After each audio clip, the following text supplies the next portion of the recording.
ભડભીડ, મીઠાપુર આ બધા વિસ્તારમાંથી ઉપરવાસમાંથી પાણી ડેમમાંથી આવેલ છે અને હાલમાં વન્ય પ્રાણીના અવરજવર માટેના રસ્તાઓ પાર્કની અંદરના ખુલ્લા છે અને મોર્ટાલિટીની વાત કરીએ તો અત્યારે હાલમાં કાળિયા રાષ્ટ્રીય ઉદ્યાન વેળાવદર રેન્જમાં એક પણ મૃત્યુનો બનાવ સામે આવેલ નથી। ગામ લોકોને પણ મુશ્કેલી પડી રહેલ છે અને કાળિયાર છે, અન્ય બીજા સરીસૃપો છે, આ લોકોને પણ મુશ્કેલી પડી રહેલ છે। અમારા ફોરેસ્ટ વિસ્તારમાં તો પ્લેટફોર્મ ને રસ્તા ને એવું બનાવેલ છે જેથી કોઈ વાઇલ્ડલાઇફને ફોરેસ્ટ વિસ્તારમાં પાણી ભરાવાના હિસાબે કોઈ પ્રોબ્લેમ રહેતો નથી। રાજકોટ શહેરમાં રોગચાળો વકર્યો છે। ચોમાસાની શરૂઆત થતાં જ પાણીજન્ય રોગચાળામાં વધારો થયો છે। છેલ્લા 2 સપ્તાહમાં મનપાના ચોપડે ઝાડા ઉલટીના 400થી વધુ કેસ નોંધાયા છે।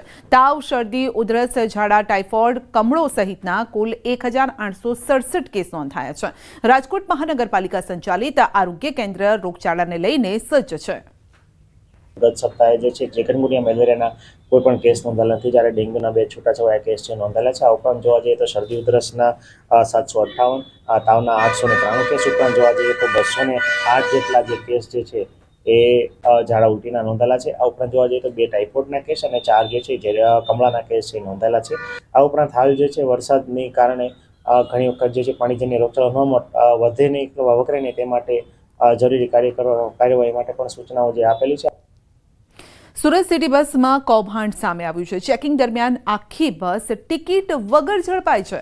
ડ્રાઈવર અને કંડક્ટરે કૌભાંડ કર્યું છે। 2 દિવસ પહેલા ચેકિંગ દરમિયાન આખી બસ ટિકિટ વગર ઝડપાઈ। મનપા ડ્રાઈવર અને કંડક્ટર લાંબા સમયથી કરી રહ્યા છે કૌભાંડ। અનેક વખત ફરિયાદ બાદ મનપા ટીમ દ્વારા ચેકિંગ કરવામાં આવ્યું છે અને આ વખતે જ્યારે આ ચેકિંગ કરવામાં આવ્યું તો આખી બસના જે પેસેન્જર છે તે ટિકિટ વગર જોવા મળ્યા હતા।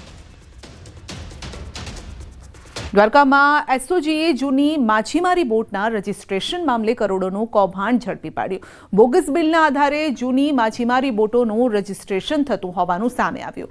પોલીસને મળેલી બાતમીના આધારે રૂપેણ બંદર ખાતે તપાસ કરવામાં આવી। અંદાજે કુલ 3 કરોડનું કૌભાંડ આચર્યું હોવાની માહિતી છે। પોલીસે હાલ 2 એજન્ટ તેમજ